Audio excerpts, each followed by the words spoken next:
Good morning বন্ধুরা, আগমনী রান্নাঘরে সকলকে স্বাগত। আজকে আমি চিংড়ির মালাইকারি দেখাবো।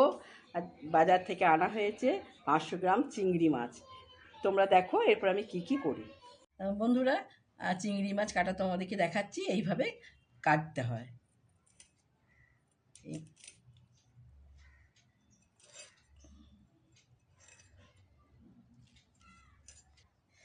এইভাবে এখানে যে ইয়েগুলো থাকে, পায়ের মতো থাকে, ওটাকে কেটে নিই। নিয়ে এখানটাকে একদম পরিষ্কার করে ফেলে দিলাম। একবারে সবই বেরিয়ে গেল। এখানটাকে আমি এইভাবে কেটে নিলাম।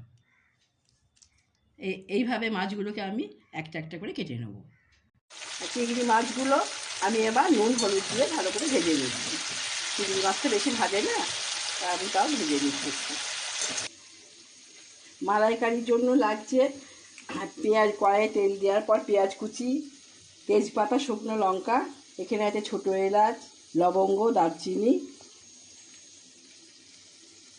এখানে আছে আমার কাজু বাটা আর চারমগজ বাটা, এখানে রসুন পেঁয়াজ বাটা, আদা বাটা, একটা গরম মশলা বাটা, আর টমেটো পেস্ট করা, আর ধনেপাতা কুচি, লঙ্কা গুঁড়ো, ধনে জিরে গুঁড়ো, আর হলুদ গুঁড়ো, নুন আর মিষ্টি স্বাদ মতো।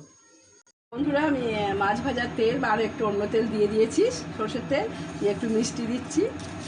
আর আমি এটাকে গরম মশলা এটাকে দিয়ে দিলাম, দিয়ে অল্প একটু নাড়াচাড়া করে তার সাথে আমি লঙ্কা তেজপাতা দিয়ে দিলাম।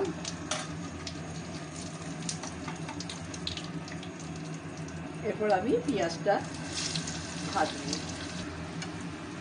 আদা বাটা দিলাম, রসুন পেঁয়াজ বাটা দিলাম, আর টমেটো পেস্ট করেছি ওটা দিলাম। দেওয়ার পর একটু ভাজবো এটাকে। ধনে জিরে গুঁড়ো দিলাম, একটু হলুদ গুঁড়ো দিলাম, লঙ্কা গুঁড়ো দিলাম। এরপর আমি চারমগজতে আর কাজুতে বেটেছি ওটা দিয়ে দিলাম।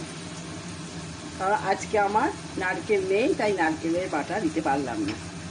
এরপর দিলাম গরম মশলা বাটা। তার মিডিয়াম করে মশলাটা কষানো হবে, অল্প একটু জল দিয়ে দিলাম। এখন মশলাটা কষানো চলছে। বন্ধুরা, আমার মশলা কষানো হয়ে গেছে, মশলা থেকে তেল বেরিয়ে গেছে। এরপর আমি চিংড়ি মাছগুলো এতে দিয়ে দিচ্ছি।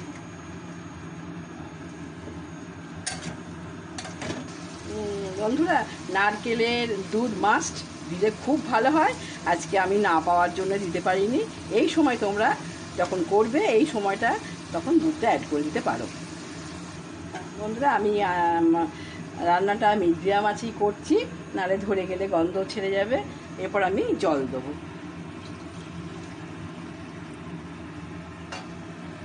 বন্ধুরা, আমি 5-6 মিনিটের মতো ঢাকা দিয়ে দিয়েছিলাম। এখন আমি ঢাকা খুলছি। আমার হয়ে গেছে। আমি হওয়ার আগে একটু ধনেপাতা ছড়িয়ে দিলাম।